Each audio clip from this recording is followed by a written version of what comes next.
पुंडलिका वरदेव हरी विठ्ठल श्री ज्ञानदेव तुकाराम. कालच्या भागामध्ये आपण पाहिलेलं होतं की अगदी साधना करत असताना साधनेमध्ये सुद्धा व्यत्यय नाही आणि ही साधना करता करताच निवृत्तीनाथ अगदी 2 वर्षाचा होत असताना घरामध्ये दुसरं अपत्य जन्माला आलं. ज्ञानदेव नाव ठेवलं गेलं. शके 1197. अशाच पद्धतीनं पुढं पुन्हा 2 वर्षानंतर एका बाळाचा जन्म झाला. शके 1197 कार्तिक पौर्णिमा या दिवशी हे बाळ जन्माला आलं. अतिशय शांत स्वभावानं म्हणून नावही सोपान ठेवलं गेलं. पुढं पुन्हा 2 वर्षाच्या अंतरानं आता एक अपत्य जन्माला आलं. ती स्त्री अपत्य मुलगी म्हणून जन्माला आलं. नाव मुक्ताई ठेवलं. अश्विन शुद्ध प्रतिपदा शके 1201. खऱ्या अर्थानं निवृत्ती आता 6 वर्षाचा झालेला होता. ज्ञानदेव 4 वर्षाचा झालेला होता. आपल्या कर्मामुळं आपल्या मुलांना कोणीही मौजीबंधनाचा अधिकार देणार नाही आणि मौजीबंधन झालं नाही तर गुरुकुलामध्ये त्याला प्रवेश मिळणार नाही. म्हणून विठ्ठलपंतांनी आपल्या मुलांना धुळीपाटीवरच अक्षर गिरवायला सुरुवात केलेली होती. 6 वर्षाच्या निवृत्तीनाथानं अतिशय उत्तम प्रकारे पाठांतराला सुरुवात केलेली होती. धूळपाटीवर ओम काढून दिल्यानंतर ज्ञानदेव पाठीमागे गिरवत होते आणि त्याच्याबरोबर सोपानसुद्धा त्या ठिकाणी बसून असायचा. मुक्ताला चौपदरीवर अंथरलेल्या झोपवलं जायचं. तिच्याकडे लक्ष देत देत रुक्मिणी स्वयंपाक रांधायची. त्यावेळेला मात्र ज्ञानदेवांच्या समोर निवृत्ती बसायचे आणि निवृत्तीनाथ ज्ञानदेवांना काही पाठ सांगायचे. वडिलांची वेळ झालेली असायची. ओम भवती भिक्षांदेही म्हणून भिक्षा मागण्यासाठी विठ्ठलपंत बाहेर जायचे आणि त्यावेळेला काल सांगितलेला पाठ, काल शिकवलेला पाठ, कालचे श्लोक हे निवृत्तीनाथ उजळणीच्या स्वरूपामध्ये ज्ञानदेवांच्याकडून करून घ्यायचे. खऱ्या अर्थानं शंकराची प्रतिभा लाभलेले निवृत्तीनाथ, विष्णूची प्रतिभा लाभलेले ज्ञानदेव आणि ब्रह्मदेवाची प्रतिभा लाभलेले सोपानदेव आणि चिदविलास स्वरूप असणारी माया याचा अंगीकार करून जन्माला आलेली मुक्ता, चारी भावंड खऱ्या अर्थानं एक दिव्य स्वरूप घेऊन आलेली होती. परंतु त्यांच्याही वाट्याला इतकं मोठं दुःख आलेलं होतं. कारण माधुरीच्या अन्नावरच सर्व काही चालायचं. माधुरीसाठी विठ्ठलपंत गेले. दुपारची वेळ चाललेली होती. चढत्या उन्हानं कायली अंगाची होत होती आणि जाऊ नये असा विचार असताना सुद्धा अलंकारपुरीमध्ये भिक्षा मागायला सुरुवात झाली आणि भिक्षा मागता मागता विसोबा चाटींच्या पायावर विठ्ठलपंतांची सावली पडली. सावली पडल्यानंतर मात्र विसोबा चाटी अतिशय कडाडली. अरे संन्याशा, तुला कळतंय का नाही? तुझी सावली सुद्धा आम्हाला वर्ज्य आहे.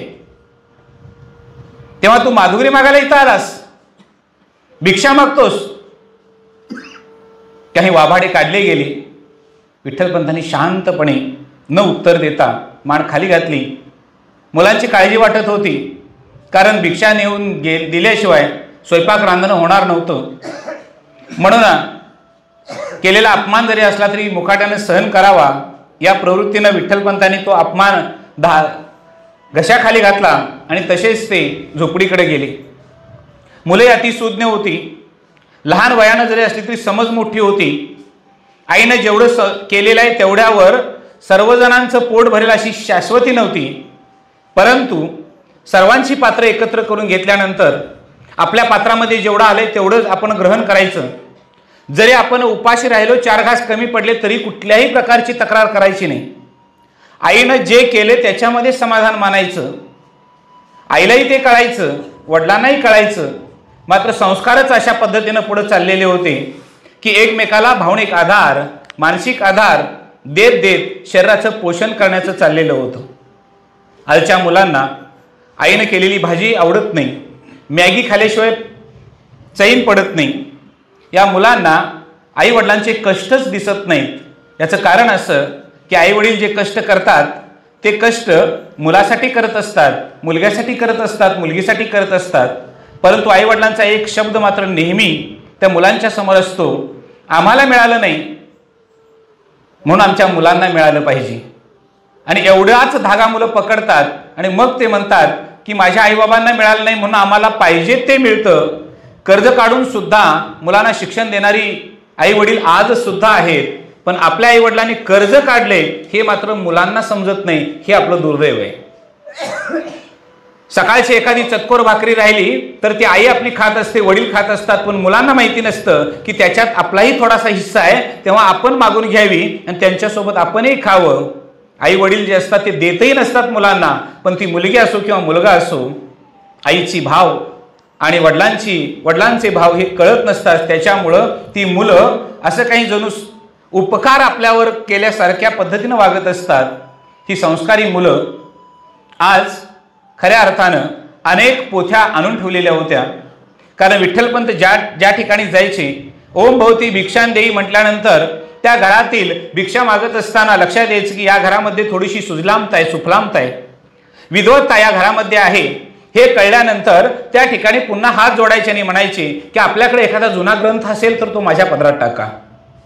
मग आपल्याला माहिती आहे की आज ही ग्रंथांचं आणि देवांचं आणि संतांचं ओझं माणसांना कायम होत असतं. ज्यांना वाचता येत नाही त्यानं सुद्धा घरामध्ये ज्ञानेश्वरी आणि गाथा आणून ठेवली पाहिजे.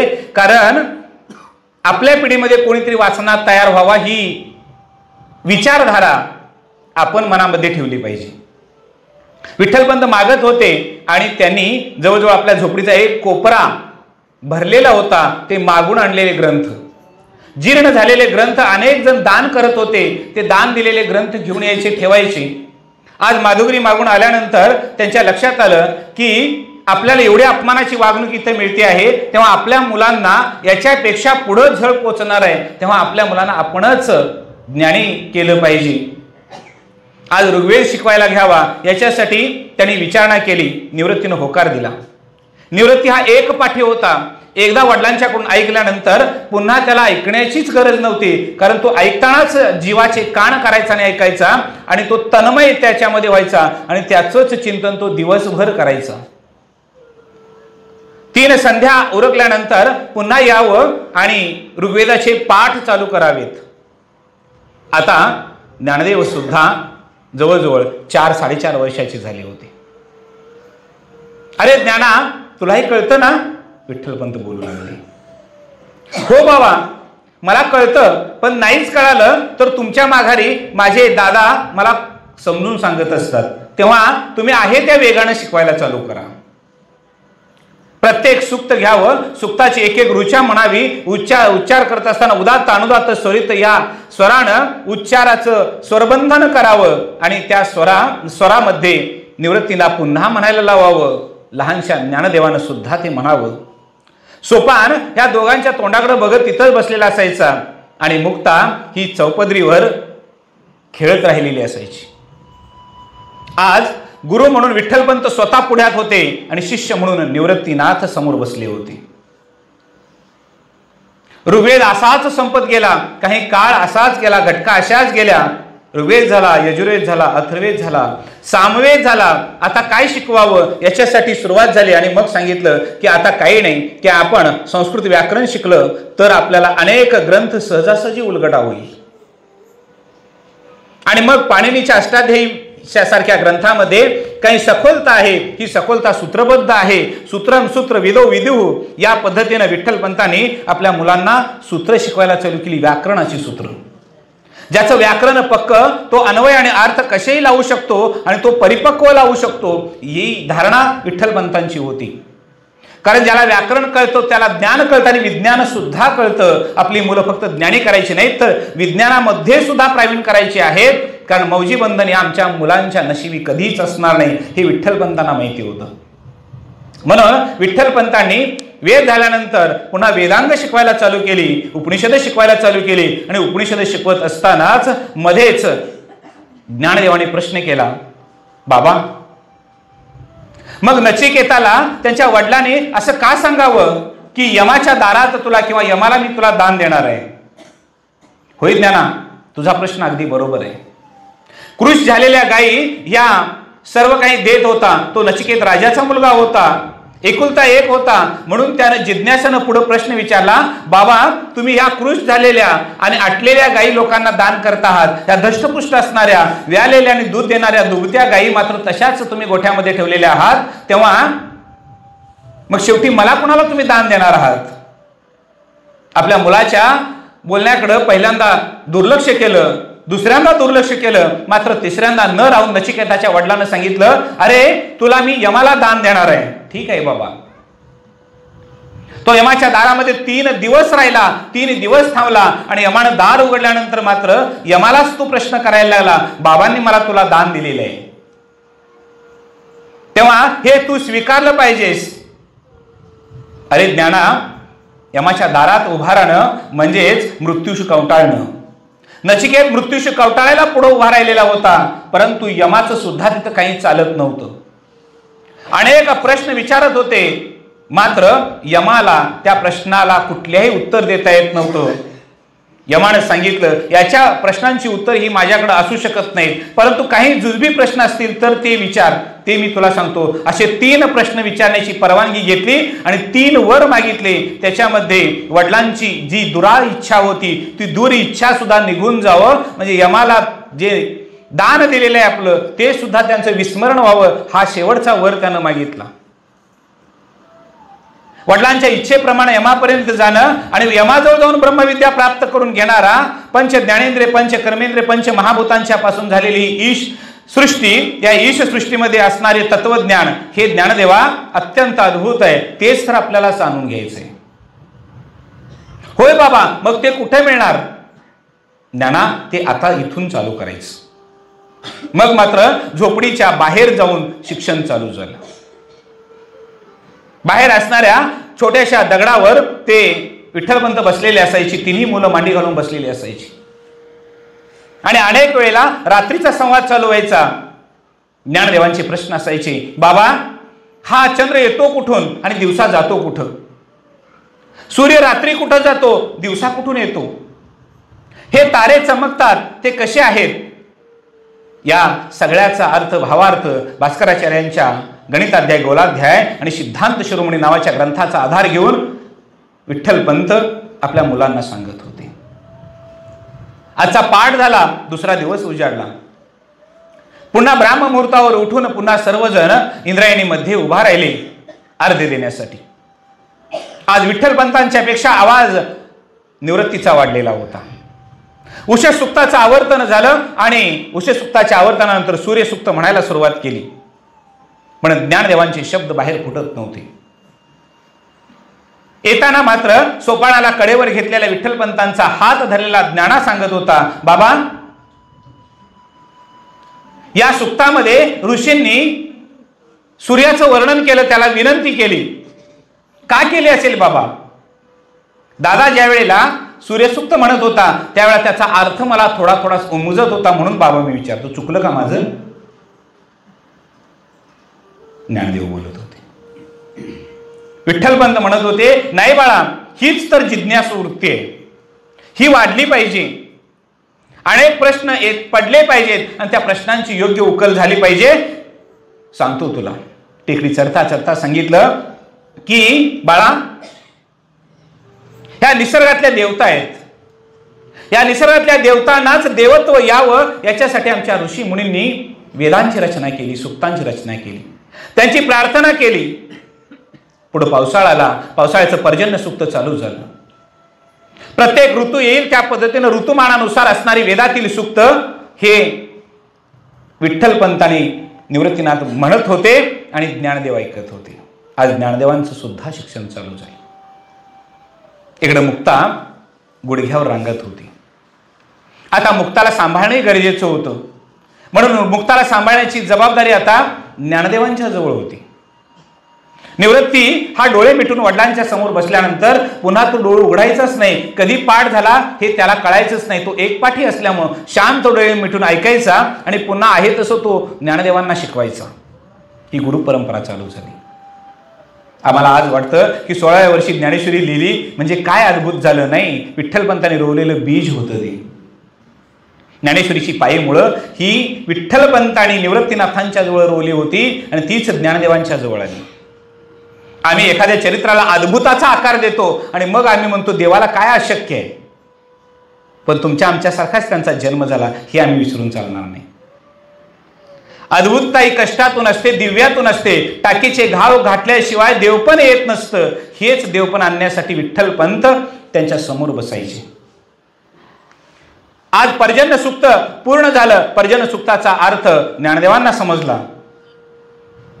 रुक्मिणी काही खरकट पाणी टाकण्यासाठी बाहेर यायची, त्यावेळी तिचं लक्ष जायचं. ज्या मोगऱ्याला आपण आणून एक विळस अगदी मुळी रवलेली होती त्याला आज कोंब येऊन तो आपल्या खांबाचा आधार घेत घेत घेत घेत जणू काही तो त्या वरच्या बाजूलाच सरकत चाललेला होता. त्याला फुलं येत नव्हती, कळ्या येत नव्हत्या. अजून दिवस जातील मग कळ्या येतील या आशेने ती रोज पाणी घालायची. मुक्ताला सांभाळायची. ज्ञानदेवांच्या जवळ मुक्ता असायची, सोपानांच्या जवळ असायची, कधी आईजवळ असायची. मात्र त्यांचे बोलणारे ओठ, हलणारे ओठ ही मुक्ता नेहमी बघत बसायची. अद्भुतता तिला समजत नव्हती. रांगणारी मुक्ता ही आता चालायला लागली. चालणाऱ्या मुक्तेला आता ज्ञानदेवांच्या आणि सोपानदेवांच्या मध्ये बसण्याचं स्थान मिळालं. तीही बसायची. वडील काय सांगतात याच्याकडे लक्ष द्यायची, परंतु समज थोडीशी कमी होती आणि अद्भुतता जास्त होती. त्याच्यामुळं निवृत्तीला शिकवण्यासाठी अतिशय आतुर झालेले विठ्ठलपंत काही शास्त्रीय ग्रंथ शिकवायचे होते. कधी सुरुवात करावी याच्यासाठी त्यांचा विचार चालू होता. एक दिवस सायंकाळच्या वेळेला विठ्ठलपंत टेकडीवरून खाली आले. नदीच्या काठाला या इंद्रायणीच्या काठाला एका दगडावर बसलेली होती. पाय पाण्यामध्ये गुडघ्या एवढ्या होते. गार पाण्यानं गुडघ्यापर्यंतच्या गारठ्यानं अंगामध्ये गारठा हळूहळू वर सरकत होता. आणि एवढ्यात तिन्हीसांच्या वेळेला एक गृहस्थ त्यांच्या पाठीमागे येऊन उभा राहिला. त्याने मागं वळून बघितलं आणि पटदिशी उठून उभा राहिले. त्यांना नमस्कार केला. विचारलं, आपण नवीन दिसत आहात. आजच मी आपल्याला अलंकापुरीच्या वेशीमध्ये बघतो आहे. आपलं नाव काय? त्यांनी सांगितलं, गणेश शास्त्रींचा मेवणा. मी नाशिकला राहतो. रामेश्वर शास्त्री हे माझं नाव आहे. मुदगल शास्त्रींच्या सांगण्यावरून मी इथंपर्यंत आलो आहे. काही थोडंसं काम आहे, ते काम ओरगल्यानंतर मी जाणार आहे. बरं झालं आपली भेट झाली. नाशिक मोठं आहे. धर्मपीठासमोर असणारे अनेक वादविवाद तिथून लोक येऊन मिटवून जातात. हो, मी तिथं असतो, शास्त्रींनी सांगितलं. शास्त्रींच्या समोर विठ्ठलपंतांनी हात जोडले आणि सांगितलं, या देहाला विठ्ठलपंत असं म्हणतात. दोघेही पुन्हा खाली बसले. विठ्ठलपंतांनी विचारलं, आपल्या बोलण्यावरून चालण्यावरून आपण विद्वज्जन आहात याची खात्री पडते. तेव्हा एक शंका आहे, विचारू का? हो विचारा, काही हरकत नाही. जर सुटणार असेल तर लगेच सोडवेन आणि सुटणार नसेल तर विचार करून सोडेन. आज माणसांना थोडीशी विद्वत्ता आली की आपल्यासारखं विद्वान कोण नाही असं वाटतं. ध्यानात घ्या, किती नम्रता असावी लागते. ज्ञानाचं बीज हे नम्रतेमध्ये असेल तर ते ज्ञान शतपटीनं वाढत राहत असतं. कारण ते ज्ञानाबद्दल श्लोकच सांगितलेला आहे, न चोरहार्यम न राजहार्यम न भातृभाज्यम न च भारकारी वे कृते वर्धते एव नित्यम विद्याधनम सर्वधनम प्रधानम. हे सगळ्यात मोठं धन विठ्ठलपंतांच्या जवळ आणि पुढे शास्त्रींच्या जवळ होते. रामेश्वर शास्त्री बसलेले होते. विचारायला सुरुवात केली, बोला, काही हरकत नाही. म्हणले, असा एक प्रसंग बाका आला. एका गृहस्थानं धर्माच्या विरुद्ध आचरण केलेलं आहे. म्हणजे काय हो, कळलं नाही, शास्त्री बोलले. विठ्ठलपंतांनी सांगितलं, एका गृहस्थानं लग्न केलं, संन्यास घेतला पुन्हा गृहस्थाश्रम स्वीकारला गुरूंच्या आदेशानं, मुलं झाली, त्याला शास्त्रामध्ये काही पुरावे सापडतील का? त्या मुलांना शिक्षण मिळेल का?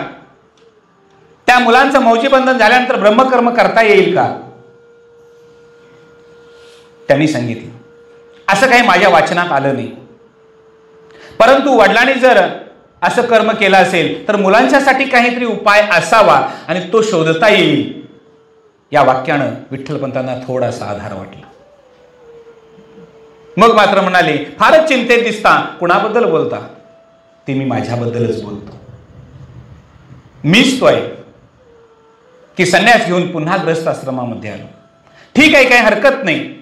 तुम्ही असं करा, मी गणेश शास्त्रींच्याकडे गेल्यानंतर तिथल्या ब्रह्मवंदाला मी एकत्र बोलवतो. उद्या सायंकाळच्या वेळेला, तिनिसांच्या वेळेला आपण ब्रह्मसभा उभा करू. त्या ठिकाणी तुमचा हा न्याय निवाड्यासाठी बोलवलं जाईल आणि न्याय निवाडा केला जाईल. तेव्हा तुम्ही उद्या या. थांबा थांबा असे तुम्ही जाऊ नका, कारण इथली वाट तुमच्या परिचयाची नाही. मी तुम्हाला आत, वेशीच्या आत नेऊन सोडतो. विठ्ठलपंतांनी शास्त्रींचा हात धरला आणि दोघं अंधारात दिशेनाशी झाले. पुन्हा विठ्ठलपंत आपल्या झोपडीमध्ये. आज विठ्ठलपंतांचा चेहरा खोललेला होता. मुलाला शिकवण्यासाठी काहीतरी नवीन ग्रंथ शोधण्याच्या विचारात होते. पण रुक्मिणीनं विचारलं, आज असं काय झालं? त्यांनी सांगितलं सर्व हकीकत. नाशिकचे शास्त्री आलेत, त्यांचा दबदबा आहे, तेव्हा ते काहीतरी उपाय काढतो असं सांगितलेलं आहे. ठीक आहे, मग कधी बोलवलं? उद्या 2 प्रहर नंतर या, 3 सांजेच्या वेळेला आपण धर्मसभा बोलवू असं सांगितलं. ठीक आहे, काही हरकत नाही. 4 घास खाल्ले गेले, विश्रांती झाली, सकाळ झाली, पुन्हा नित्यकर्म झालं आणि नित्यकर्मानंतर पुन्हा 4ही मुलं आहेत. रुक्मिणीला पाठीमागे सोडली आणि विठ्ठलपंत वामकुक्षी दुपारची घेण्याआधीच अलंकापुरीमध्ये अश्वस्थ पिंपळाच्या पारावर जाऊन बसले. मात्र वामकुक्षी घेणारे अनेक शास्त्री होते. मुदगल शास्त्री होते, गणेश शास्त्री होते, महादेव शास्त्री होते, गोविंद शास्त्री होते, विसोबा चाटी होते. विसोबा चाटी आजूबाजूला न बघता अगदी गडबडीनं चाललेले होते आणि गणेश शास्त्रींच्या वाड्यामध्ये जाताना अगदी गणेश शास्त्रींना बोलायला लागले, अहो गणेश शास्त्री, अहो गणेश शास्त्री, ऐकलं का? अहो विसोबा इतक्या वेगानं काय येत आहे? काय अभावी वेळा कोसळलं की काय? नाही नाही, चला महादेव शास्त्रींच्याकडे आपल्याला गेलं पाहिजे. का, काय झालं? अहो ते नाशिकहून आलेले शास्त्री, त्या शास्त्र्यांनी नवीनच आता आपल्या जवळ प्रश्न उभा केलाय. काय प्रश्न आहे? गणेश बोलू लागले. गणेश शास्त्रींनी बोलल्यानंतर विसोबाच्यांनी सांगितलं, हे बघा, गणेश शास्त्रींच्या या सर्व व्यवहाराचा या ठिकाणी पुरावा आहे. अहो धर्मसभा बोलवायची ठरवली. चला चला, इथं विषय नको, चला महादेव शास्त्रींच्या घरी. महादेव शास्त्रींच्या घरी सर्वजण निघून गेले. महादेव शास्त्री नुकतेच लोडाला टेकून वामकुक्षी घेत होते. सगळे आत आले. महादेव शास्त्री, अहो कसले झोपता, उठा, आज म्हणे धर्मसभा घ्यायची आहे. आणि तुम्हाला माहिती आहे का काय विषय आहे आणि कोणासाठी आहे? अहो त्या संन्यासासाठी. नाशिकहून आले आणि पुळका घ्यायला लागले. महादेव शास्त्री उठून बसले. गणेश शास्त्री बाजूला आहेत, विसोबा चाटी बाजूला बसले, मुदगल शास्त्री उभा राहिले. गणेश शास्त्री थोडेसे मृदू स्वभावाचे होते, फारसे तिखट बोलणारे नव्हते. पण महादेव शास्त्री अतिशय तिखट स्वभावाचा माणूस. तो आपलं सोहळं पाठीमागे सारत, पाय पाठीमागे घेत घेत लोडाला तसंच डाव्या कुशीवर थांबत खोपर रेटून लोडाला बोलू लागले, अहो काय संन्यास घेतला, जमला नाही, संसार केला, काय वेगळं याच्यात? अहो तसं नाही, पण आज धर्मसभेपुढे काय बोलायचं हे आधी ठरवलं पाहिजे. विसोबासाठी बोलायला लागले. मग मात्र विसोबासाठी म्हणाले, काय बोलायचंय आता? महादेव शास्त्री बोलू लागले, काय बोलायचं? जसं डुकरांचं लेणार वाढवलं जातं तशी पोरं वाढवली आणि इथून पुढचा समाज संन्याशाची पिढी म्हणून तयार होईल. दुसरं काय होणार आहे? त्याच्याविषयी आताच पायबंद करू. आपल्या हातात प्रकरण आहे तोपर्यंत हे प्रकरण हाताळू. आपल्या हाताच्या बाहेर गेल्यानंतर याच्यावर आपलं काही चालणार नाही. विसोबासाठी शांत पाठीमागे सरकून बसली. आपण काय ठरवले? काही नाही. देहांत प्रायश्चित घ्यायला सांगायचं. विसोबा चटींचा पारा खाली झाला. अरे रे, आपण आतापर्यंत आपण त्याच्यावर तोंडसूक घेत होतो, त्याच्याशी भांडत होतो, पण देहांत प्रायश्चित देण्यापर्यंत आपली मजल गेलेली नव्हती. महादेव शास्त्री संध्याकाळी सभेमध्ये तसे बोलणार आहात? हो, वेळ पडली तर तसं सुद्धा बोलणार. महादेव शास्त्री पुन्हा बोलले. सर्वजणच उठले. सभेसाठी सर्वजणच जायला लागले.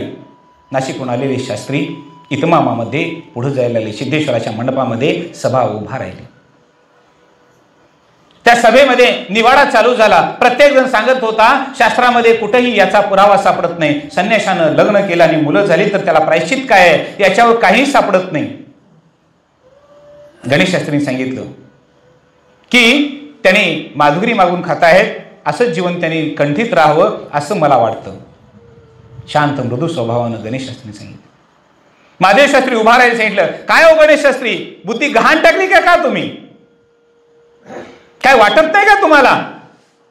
उद्या ती संन्याशीची पोरं अलंकापुरीमध्ये येतील, मग तुम्हाला कसं वाटेल? गणेश शास्त्री शांत बसले. महादेव शास्त्री गरजायला लागले. अहो काय, लग्न झाल्यानंतर संसार करायला का विधवता लागते? मुलं होतातच की. अशी मुलं झाली आणि ती मुलं आता समाजात सोडली, मग तुम्ही काय करणार? पुन्हा पुन्हा विरोधाभास महादेव शास्त्रींचा वाढू लागला. तेव्हा मात्र शास्त्री उभा राहिले आणि सांगितलं, महादेव शास्त्री शांत राहा. मी असं म्हणतो की त्यांच्या वडिलांनी चूक केली असेल, त्याची शिक्षा मुलांना का? त्याच्यात ते स्वतः ब्राह्मणच आहेत, त्यांनी कुलाचार धर्म कुठलाही सोडलेला नाही, मग त्यांना एवढी शिक्षा? तुम्ही सांगितल्याप्रमाणे ब्राह्मणने केलं, ते गावाच्या बाहेर राहतात, झोपडीमध्ये राहतात, भिक्षेवर जगतात, मग आपण कशाला त्यांच्या जीवनामध्ये ढवळाढवळ करायची? तुम्ही शांत राहा. एक चपराक बसल्यासारखी महादेव शास्त्रींना झालं. ते खाली बसले. विषय एकमेकांमध्ये रंगला गेला आणि पुन्हा सांगितलं की बोलवा विठ्ठलपंतांना. विठ्ठलपंतांना बोलवलं गेलं. विठ्ठलपंत दूर बसलेले होते, जवळ आले आणि त्या सिद्धेश्वराच्या मंडपामध्ये हात जोडून सर्वांना वंदन केलं. भूदेव, सर्वांना नमस्कार. आपण जो न्याय द्याल तो मला मान्य आहे. शास्त्रीने विचारलं, तुमचं मत काय आहे? सर्व हकीकत इतिवृत्तांत सांगितला. फक्त एकच गोष्ट सांगितली नाही की भगवंतानं दिलेला स्वप्नदृष्टांत. ही अलौकिक मुलं आहेत एवढंच सांगायचं ठेवलेलं होतं, कारण हे अलौकिकत्व सांगायचं कुणालाही नाही असं विठ्ठलपंत, रुक्मिणी, उमाबाई आणि सिद्धोपंत या चौघांनी शपथ घेतलेली होती. त्याच्यामुळे ते शब्द वाक्य तेवढं ठेवलं, नाहीतर सगळा वृत्तांत सांगितला. तिने सांज होऊन रात्र वाढायला लागली. शास्त्रीने पगडी गुडघ्यावर ठेवली. म्हणले, आता काही इथं जमत नसेल तर पैठण क्षेत्री आपण पाठवू. हे प्रकरण पैठणला पाठवू आणि पैठणवरून काय आदेश येईल त्या पद्धतीनं आपण वाटचाल करू. सभा बरखास्त झाली. धर्मसभा बरखास्त झाली आणि सर्वजण आपापल्या दिशेने निघून गेली. विठ्ठलपंत सुद्धा पाठीमागे वळली. लांबून बघितलं तर एक आकृती उभा राहिलेली दिसली. झप झप झप झप पाय टाक त्या आकृतीपर्यंत पोहोचले. अगं रुक्मिणी, रात्र वाढायला लागली, मुलांना तिथंच सोडून आलीस? तू कधी आलीस? तुम्ही जेवढा झोपडीतून निघाला त्याच वेळा मी आली, कारण तुमचा स्वभाव हळवा आहे. धर्मसभेनं एखादं अपशब्द काहीतरी सांगितलं तर तुम्ही जिवारी लावून घ्याल, भलतंच काहीतरी होईल, म्हणून मी तुमच्यावरच नजर ठेवून होतो. ठीक आहे, मुलांचं काय केलंस? मी निवृत्तीला सांगितलं. निवृत्ती आता शहाणा झाले. निवृत्तीनं सगळी जबाबदारी स्वीकारली म्हणून मी निघाले. दोघे एकमेकाचा आधार देत झोपडीपर्यंत पोहोचले. झोपडीत जाता तर एक दृश्य दिसलं. निरंजनाची वात लावलेली, कृष्णाच्या दोन्ही बाजूला 4 मुलं बसलेली. निवृत्तीनाथ शिकवत होते, ज्ञानदेव ऐकत होते, सोपान ऐकत होते, मुक्ता सुद्धा ऐकायला बसलेली होती. आई वडील घरातून गेल्यापासून नित्य पाठ निवृत्तीचा चालू होता. विठ्ठलपंतांना अतिशय सुख वाटलं. अरे, जे बीज पेरलं ते उगवायला, अंकुरायला लागलं. बरं वाटलं, समाधान वाटलं. अलंकापुरीमध्ये सगळ्यांच्या समोर गेल्यानंतर विठ्ठलपंतांना थोडासा धीर आलेला होता. त्याच्यामुळं काही दिवस आजूबाजूच्या खेड्या पाड्यामध्ये भिक्षा मागितली. एक दिवस अलंकापुरीमध्ये प्रवेश केला. आता हे प्रकरण मुदगल शास्त्रींच्या मार्फत पैठणला जाणार होतं. तोपर्यंत बराच कालावधी जाणार होता. भिक्षांदेही भिक्षांदेही ओम भवती भिक्षांदेही चालू झालं. एक घर झालं, दुसरं घर झालं, तिसरं घर झालं. होता होता घरं पुढं पुढं सरकत झाली आणि भिक्षा पूर्ण मागून झाली. विठ्ठलपंतांना सिद्धेश्वराच्या समोर जाऊन त्यांनी दुरूनच त्याला दंडवत घातला. पुन्हा भिक्षेची झोळी आपल्या खांद्याला अडकली आणि पुन्हा पाठमोरे झाले. पाय वेगानं चाललेले होते, मुलं भुक्यावली असते. रुक्मिणी वाट बघत असे. पाय वेगानं चाललेले होते, डोळे उघडे होते, पण दृष्टी डोळ्याची मात्र विचार पैठणचा करत होती. त्याच्यामुळे समोर काय आहे काय आलं काहीच कळत नव्हतं. समोरून मात्र ब्राह्मण आळीतून आलेले विसोबासाठी अतिशय वेगाने येत होते. तेही सिद्धेश्वराच्या मंदिराला दर्शनाला चाललेले होते. पण सिद्धेश्वराच्या मंदिराकडे पुढा केल्यानंतर सिद्धेश्वराचा कळस दिसल्याबरोबर त्यांना लक्षात आलं की याच ठिकाणी आपण विठ्ठलपंतांना बोलायचं, तोंडसुख घ्यायचं ठरवलं होतं. पण त्या शास्त्रींच्यामुळे आपल्याला काही तोंडसुख घेता आलं नाही. ते विठ्ठलपंतांचा विचार करत होते, विठ्ठलपंत पैठणचा विचार करत होते आणि दोघं एकमेकाच्या समोर आले. इतक्या जोराची धडक झाली की दोघं दोन्ही बाजूला कोसळली. काही क्षणात विठ्ठलपंत सावध झाले आणि अंगाला लागलेली धूळ झटकली, धोत्रावरची धूळ झटकली. अस्वी तिथंच उभा केली आणि पटदिशी लक्षात आलं की समोरची व्यक्ती अगदी पडलेली आहे, डोक्यावरची पगडी गडगडत बाहेर लांब गेलेली आहे. म्हणून त्याने अगदी वेगानं गेले आणि विसोबासाठीनं हात दिला, उठून उभा केलं आणि तसेच पुढे झाले आणि पगडी हातामध्ये घेतली. त्या पगडीवर लागलेली धूळ धोत्राच्या एका कोपऱ्यानं पुसायला लागले आणि आणून विसोबासाठींच्या डोक्यावर ठेवली. लगेच मात्र विसोबासाठींच्या लक्षात आलं ही धडकलेली व्यक्ती दुसरी तिसरी कोणी नाही तर ही विठ्ठलपंत आहे. अरे संन्याशा, शिव शिव शिव शिव शिव, काय आहे? विटाळ झाला. अरे मी मंदिराकडे देवाच्या दर्शनाला चाललो होतो आणि तू आलास. विसोबासाठींनी राहिलेली इच्छा पूर्ण करायची ठरवली. पण ज्या दिवसापासून धर्मसभे पुढं आलेले होते त्या दिवसापासून विठ्ठलपंतांनी ठरवलं कुणाशीही काहीही बोलायचं नाही. विठ्ठलपंत शांत हात जोडून उभा होते. त्यांनी सांगितलं जर काही अपराध घडला असेल तर क्षमा असावी. काय क्षमा मागतोस? अरे क्षमा मागायचं का? आणि क्षमा मागायसाठीच किंवा बोलायसाठीच तू आला असेल आणि धडकला असेल. डोळे फुटलेत का तुझे? नाही भूदेव, मी एका विचारामध्ये व्यक्त होतो. तो विचार माझ्या मनामध्ये कसा आला मला कळला नाही. पण त्या विचारामध्ये इतका गर्त झालो होतो की मला पुढचं काही दिसलं नाही. म्हणून अनावधानानं ही धडक लागली. काय धडक लागली म्हणून सांगतोस?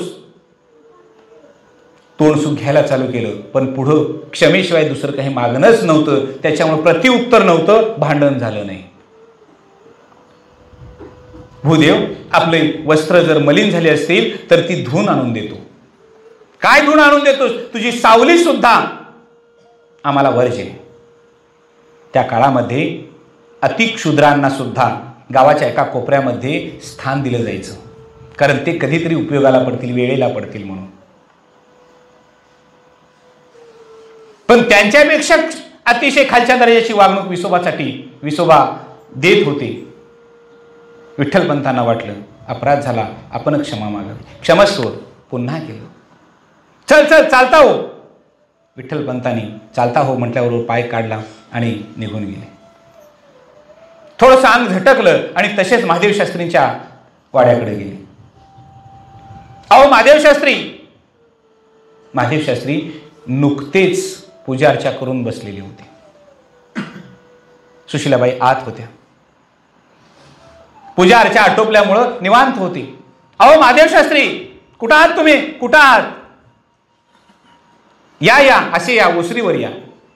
ओसरीवर बैठकीवर विसोबांना बसायला जागा दिली. महादेव शास्त्री म्हणायला लागले, अहो इतकी गडबड का? कुठून आलात? आणि हे काय तुमचा अवतार? धुळीतून आलात का काय? नाही हो धुळीतून. मला संधी मिळाली होती, नामी संधी, परंतु त्या संन्याशाने संधी घालवली ना माझी. कसली संधी म्हणता? अहो, मी तोंड सुख घ्यायचं ठरवलं होतं, परंतु तू काय बोलतच नव्हता. अहो, कुणाबद्दल बोलताय? त्या आंधळ्या विठ्याबद्दल. हा नि कोण आळंदीत आला? आंधळा विठ्ठल कोण आपल्या आळंदीत आला नवीन? महादेव शास्त्री बोलायला लागले.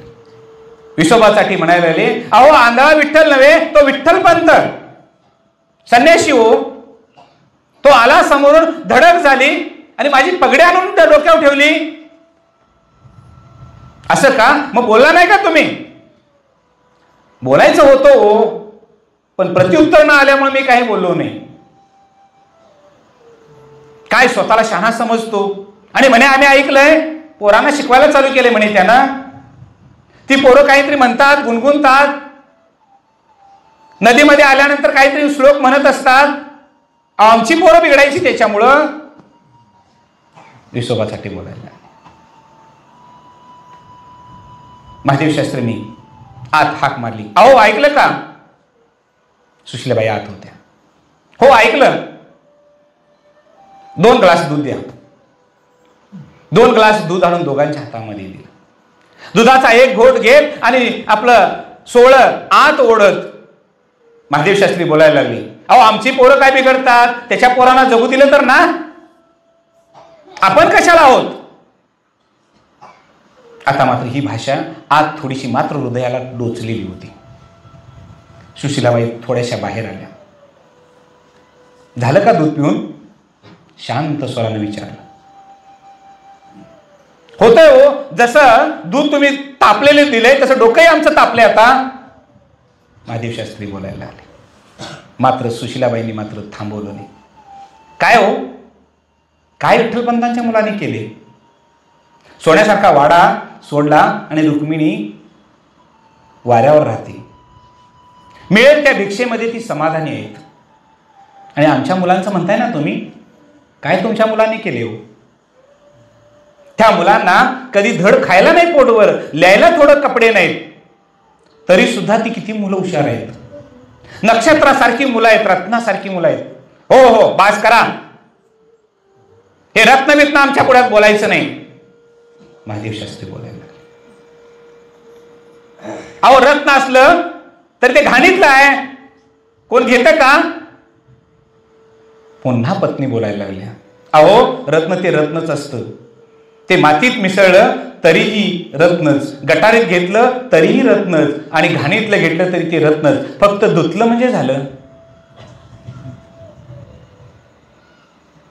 हा बायकांची अक्कल आम्हाला माहिती आहे, जास्त पुढे बोलू नका. नाही मी बोलत, परंतु इतका द्वेष बरं नाही, एवढंच मला वाटतं. विसोबा चाटींना वाटायला लागलं, आता जास्त वेळ जर आपण इथं थांबलो तर आपली अशीच बिन पाण्याची व्हायला चालू होईल, त्याच्यापेक्षा इथून उठलेलं चांगलं. विसोबा चाटींनी ग्लास हातातला ठेवता ठेवता, पेला ठेवता ठेवताच म्हणायला लागले, शास्त्री मी येतो आता निवांत वेळी. विसोबा वाहनं पायात घालत घालत अगदी वेगानं जायला लागले आणि डोक्यात चक्र चालू झाली की अरे रे, आज त्या विठ्ठलपंतांचं तोंड बघितलं आणि हा प्रसंग आला, नाहीतर असं बोलण्याचं धारिष्ट्य आमच्या पुढे कोण करतो.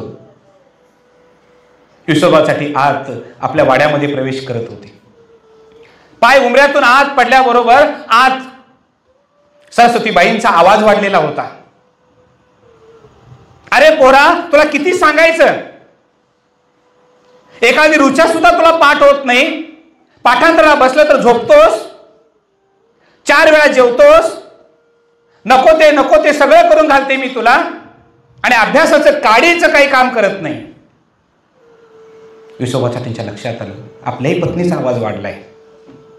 हे सगळा परिणाम विठ्ठलपंताचं तोंड बघितल्यामुळं. मनाची समजूत कोणी कसा घालत असतो. विसोबा चाटीने घालायला सुरुवात केली. झप झप झप झप पाय उचलत ओटी उसरीवर आली. आज मजघरामध्ये मुलाला आईनं दंडाला धरलेलं होतं आणि हात वर केलेला. अहो हात आवरा, आम्ही आलोत. हो तुम्ही आला, मग आरती करू. ही आरती पूर्वीपासून आहे, आताची नाही. मंडळी माफ करा, लक्षात घ्या, पूर्वीपासूनची आहे ती. आरती करू का तुमची? अहो बघा, तो निवृत्ती, तो ज्ञानदेव कसे रुचा म्हणतात, ऐकत असावं बसावं असं वाटतं. पलीकडच्या काठाला ती म्हणत असतात, आम्ही इकडे धुत असतो, तर धुनच संपू नये दिवसभर असं आम्हाला वाटतं. एवढा गोड आवाज आहे. किती पोरं चांगली आहेत. आणि हे बघा, सगळं देतोय तरी अभ्यासाच्या नावानं शून्य. आमच्या मुलांना त्यांची उदाहरणं देऊ नका, ती संन्याशाची पोरं आहेत. अहो संन्याशाची पोरं असली तरी मुलंच आहेत ती. पत्नीचा आवाज वाढलेला बघून पुन्हा आपल्याला काही नौबत येऊ नये याच्यासाठी विसोबासाठी तसेच गेली. डोक्याची पगडी कुंटीला अडकली आणि झोपाळ्यावर वारं घेत बसली. दिवस सरला. इकडं मात्र विठ्ठलपंत विचार करत होते काय करावं. कारण त्यांच्या लक्षात आलं की शास्त्रींच्या समोर, धर्मपीठासमोर त्यांनी हात जोडून विनंती केलेली होती की जोपर्यंत पैठणहून येणारा न्याय निवाडा आहे, आदेश आहे, तो येत नाही तोपर्यंत मी माझ्या मुलांना शिकवू शकतो का. त्यावेळेस शास्त्रींनी नाशिकच्या सांगितलं होतं की ज्ञान हे पवित्र आहे, त्याला अपवित्रता असूच शकत नाही. तुम्ही तुमच्या मुलांना शिकवू शकता, पण मौजी बंधन झाल्याशिवाय त्यांना ब्रह्मकर्म करता येणार नाही. एवढंच. ठीक आहे, काही हरकत नाही. आपण या भिक्षांदेहीच्या होळीमध्ये होरपळतो आहोत. आपल्या मुलांना तसं होरपळता कामा नये, कारण ती अजून कोळी आहेत, त्यांना नाही जमणार या व्यवहारामध्ये. म्हणून विठ्ठलपंतांनी आज विचार केला, तो शब्द आठवला की ज्ञान देऊ शकता. आज विचार केला आणि अगदी त्या कोपऱ्यामध्ये असणाऱ्या एका ग्रंथाला हात घातला. तो ग्रंथ बाहेर काढला. निवृत्ती, आज नवीन ग्रंथ शिकायचा आहे. हो बाबा, माझी पण खूप दिवसापासून इच्छा आहे. उपनिषद संपल्यापासून तुम्ही नवीन मला अजून काही शिकवलंच नाही, तेव्हा काहीतरी शिकावं असं मला वाटतं. तुमच्या तोंडून आलं, बाबा ठीक आहे, गुरूंची आज्ञा बाबांच्या ठिकाणी. बाबा कोणता ग्रंथ? बादरायणाने लिहिलेलं ब्रह्मसूत्र. आज ब्रह्मसूत्र शिकवतो, काही हरकत नाही. आज निवृत्ती बरोबर ज्ञानदेव सुद्धा होता. निवृत्तीचं वय 8 वर्ष होऊन गेलेलं होतं. निवृत्ती शांत मुद्रेमध्ये बसलेला होता. आज आता तो ब्रह्म जिज्ञासा, धर्म जिज्ञासा चालू झाली. आता तो शास्त्र योनित्वात ब्रह्मसूत्रातले एक एक एक एक एक एक सूत्र शिकवायला चालू झालं. आणि प्रत्येक सूत्राचा अकल आणि उकल सर्व ज्ञानानं, विज्ञानासहित विठ्ठलपंत मुलांच्या समोर करत होते. आणि विठ्ठलपंत मात्र हे सांगत असताना ज्ञानदेव आणि निवृत्ती शांत ऐकत होते. सोपाणी आज चांगल्या पद्धतीनं समजूतदार झाला. आज मुक्ताला थोडं थोडं कळायला लागलेलं होतं. ती काही गोष्टी कळत नसेल तर मनात धरून ठेवायची आणि बाबा नसताना ज्ञानदेव दादाला किंवा निवृत्ती दादाला विचारायची. तिचेही समजूतदारपणा चाललेला होता, वाढत होता.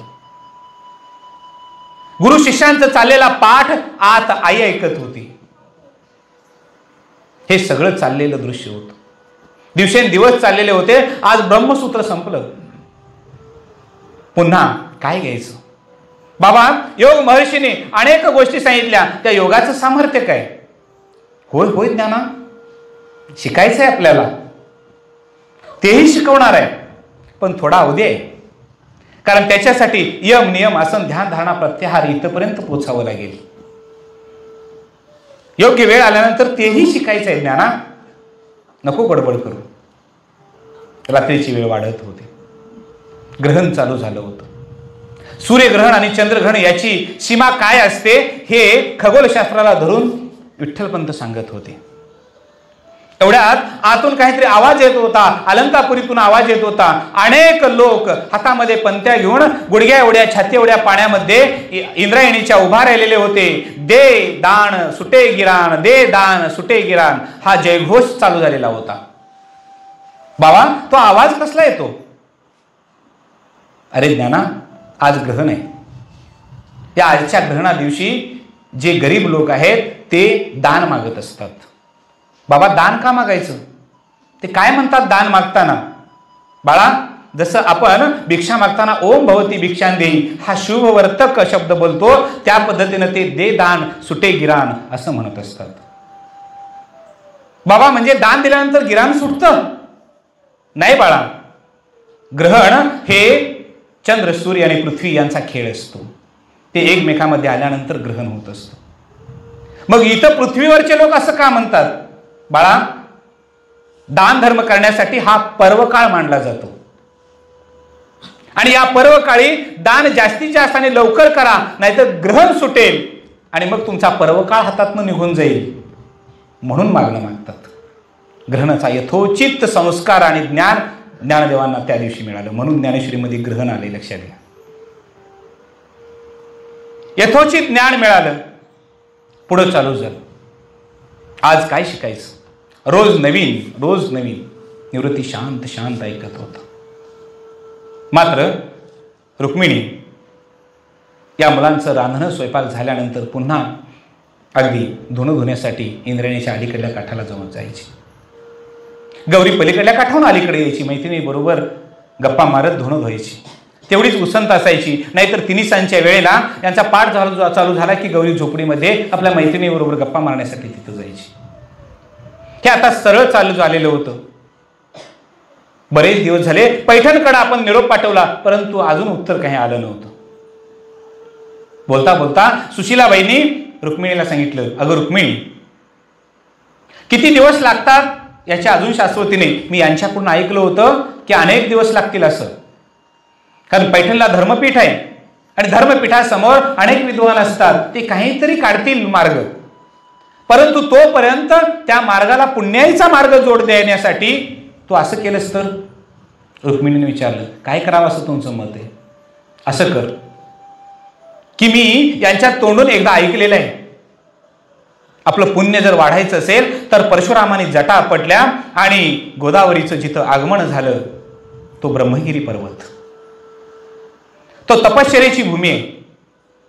अनेक तपस्वी लोकांनी त्या ठिकाणी तपश्चर्या केल्या, प्रत्यक्ष परशुरामाने सुद्धा त्या ठिकाणी तपश्चर्या केलेली आहे. तेव्हा ते पुण्य पर्व काळ आणि पुण्य ठिकाण आहे. तेव्हा जर तिथं जाऊन ब्रह्मगिरीच्या प्रदक्षिणा केल्यास तर पुण्य तुला मिळेल. त्या पुण्याचा फायदा असा होईल की तुला येणारं जे धर्मपीठाकडून येणारं जे निरोप आहे, सांगावा आहे, आदेश आहे, तो तुझ्या मार्गाने येईल, तुझ्या बाजूने येईल. मात्र हृदय आणि दुसऱ्या बाजूला स्त्री स्वभाव, विश्वास बसला. लगबगीनं धुणं पिळलं आणि झोपडीवर धुणं उन्हा वाळत घालता घालता विठ्ठलपंतांच्याकडे नजर गेली. विठ्ठलपंतांनी आपल्या मुलांना काहीतरी पाठ दिलेला होता. आज निवृत्ती हात वर खाली करून ज्ञानदेवांना सांगत होता, उदात अनुदात स्वरित, अशा पद्धतीनं तो शिकवत होता. ज्ञानदेव शांत शिकत होता, सोपान शिकत होता, मुक्ता शिकत होती आणि दोघं पती पत्नी एकमेकाकडे बघितलं.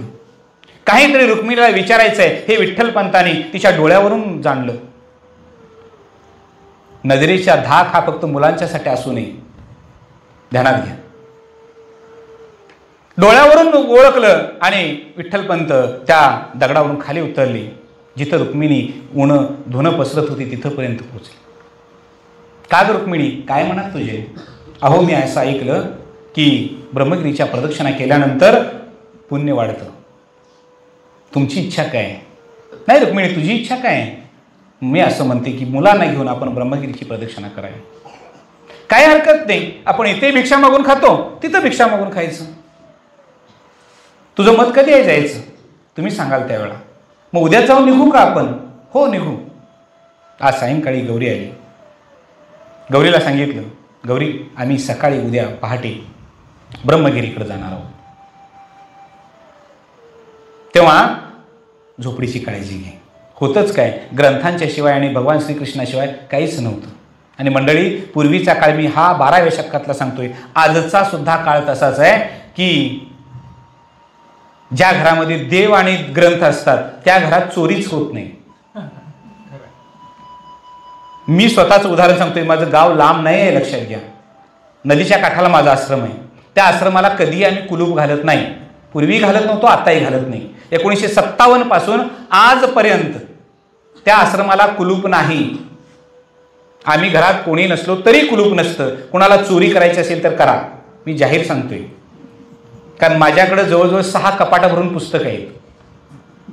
मला न सांगता जरी तुम्ही नेला तरी माझी अडचण असणार नाही. आणि एक मोठे 2 देवारे आहेत. लक्षात घ्या, कोणी येत नाही. चोर कुठे येतात? जिथं तुम्ही त्यांच्या उपयोगाचं ठेवताय तिथे येतात. त्यांच्या उपयोगाचं आपण काय ठेवायचं नाही, आपण ठेवायचं आपल्या उपयोगाचं.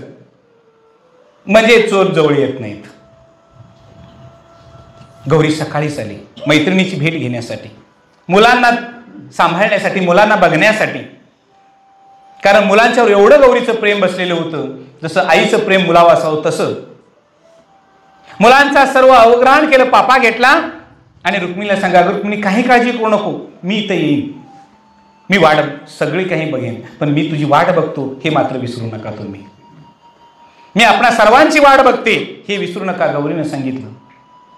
होय गौरी, आम्ही लगोलग येऊ, रुक्मिणीने सांगितलं. आणि झोपडीची बेळाचा दरवाजा विठ्ठलपंतांनी पुढे केला, त्याला एक दगड लावला आणि तीर्थयात्रेला निघाला. मजल दर मजल करत सर्वजण अगदी आनंदानं आणि दररोजच्या नित्य पाठामध्ये, हा शब्द फार महत्वाचा आहे, लक्षात घ्या. तुमचा प्रवास असू दे, तुमच्या पाहुण्यांच्याकडे जाणं येणं असू दे, पाहुण्यांच्याकडे राहणं असू दे, आपला नित्यपाठ कधीही सोडायचा नाही. रोजचा नित्यपाठ चालू होता. निवृत्तीनाथांना नवीन नवीन ग्रंथ शिकायला मिळत होते. आज निसर्ग शिकायला मिळालं. वेगवेगळ्या प्रकारची झाडं आणि झाडांच्या औषधी गुणधर्म, औषधी वनस्पती याचं ज्ञान विठ्ठलपंत या मुलांना देत होते. नाही ज्ञानेश्वरी 9000 ओव्यांची सहज झाली, लक्षात घ्या. नाशिक प्रांतामध्ये आले, त्र्यंबकेश्वर प्रांतामध्ये आले आणि तिथं कुशावर्तामध्ये स्नान केलं. पहिलं स्नान कुशावर्ताचं स्नान केलं, रात्र तिथं घालवली आणि सांगितलं उद्या ब्राह्म मुहूर्तावर पुन्हा कुशावर्तावर स्नान करायचं आणि ओल्यानंच आपण प्रदक्षिणा करायची. ठीक आहे. सर्वांनी पहाटे उठले, कुशावर्तामध्ये स्नान केलं आणि सर्वजणच जायला लागले ब्रह्मगिरीची प्रदक्षिणा. आज ब्रह्मगिरीची प्रदक्षिणा घालण्यासाठी, म्हणजे अर्धी प्रदक्षिणा जर घालायची झाली तर आपल्याला कमीत कमी 11 तास लागतात. चालत, आता गाडी फिरते पण चालत. आणि अखंड प्रदक्षिणा घालायची झाली तर कमीत कमी 18 तास लागतात. लक्षात घ्या. मी अधिकारवाणीनं का सांगतो, गेल्या वर्षी याच दिवसात मी ब्रह्मगिरीची प्रदक्षिणा घातली माझ्या कुटुंबासहित. नुकत्या एकट्यानं नाही, कुटुंबासहित. कारण पंजाबला कीर्तनासाठी जाताना तीर्थयात्रा ज्ञानदेव नामदेवांचीच आम्ही पूर्ण केली. आज तिथे गेल्यानंतर आमच्या लक्षात आलं की बाबा इतका ब्रह्मगिरी अवघड आत्ता आहे. मी सांगतोय 12व्या शतकातली गोष्ट. आज तिथं चने आतोड्यानं पायऱ्या तयार केल्या दगडाच्या. पूर्वीच्या काळी पायऱ्या सुद्धा नव्हत्या. घनदाट अरण्य, जंगल आणि स्वापदाशिवाय दुसरं काही नाही. आज सुद्धा तिथं जावं, वन विभागानं तिथं पाट्या लावलेत की 3 सांजेनंतर कुणीही वर प्रवेश करू नये, कारण इथं हिंस पशु आहेत. पूर्वीचा काळ काय. ब्रह्मगिरीची प्रदक्षिणा चालू झाली. एकमेकाला आधार देत देत पुन्हा उषा यावी, उषसूक्त म्हणावं, सूर्य यावा, सूर्यसूक्त म्हणावं, दिवसाची वेळ तशीच काढावी, जिथं मिळेल तिथं पाणी घ्यावं, मिळालं तर फळ खावं, नाहीतर पुन्हा प्रदक्षिणा चालू. दिवसामागून दिवस सरत होते, प्रदक्षिणा वाढत होत्या. इतक्या प्रदक्षिणा वाढत होत्या, इतक्या प्रदक्षिणा वाढत होत्या, कंटाळा आला नाही. 6 महिन्याचा कालावधी निघून गेला. 6 महिन्याचा कालावधी निघून गेला आणि पुन्हा एक दिवस सर्वजण रात्री विश्रांती घेतली. आजचा पाठ होता ब्राह्मी स्थिती काय असते, ब्रह्मज्ञान व्यक्तीची स्थिती काय असते. आज सायंकाळी सांगायला विठ्ठलपंतांनी मुलांना चालू केलं. ब्रह्मज्ञानी कसा असतो, कसा वागतो, कसा जगतो, स्थित प्रज्ञ म्हणजे काय सांगायला सुरुवात केली. आणि ब्रह्मवेत्याचं लक्षणं सगळीच्या सगळी निवृत्ती ज्ञानदेव ऐकत बसली. सायंकाळ रात्र वाढत होती म्हणून सर्वांनी कूस टाकली. ब्राह्ममुहूर्तावर सगळेच उठले, कुशावर्तीमध्ये स्नान केलं आणि पुन्हा ओल्यानं प्रदक्षिणा सुरुवात केली. कुंडलिक वरदारी विठ्ठल, श्री ज्ञानदेव तुकाराम.